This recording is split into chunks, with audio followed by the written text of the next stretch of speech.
బీద రైతు చతురమైన భార్య నీతి కథ.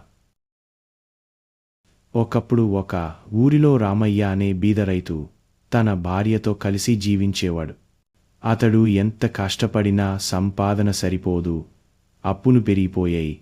ఒకరోజు అతడు భార్యకు అన్నాడు, ఏమీ చేయాలో అర్థం కావడం లేదు, అప్పుల ఊబిలో మునిగిపోతున్నాను. అప్పుడు అతడి భార్య లక్ష్మమ్మ చాలా చురుకైనది.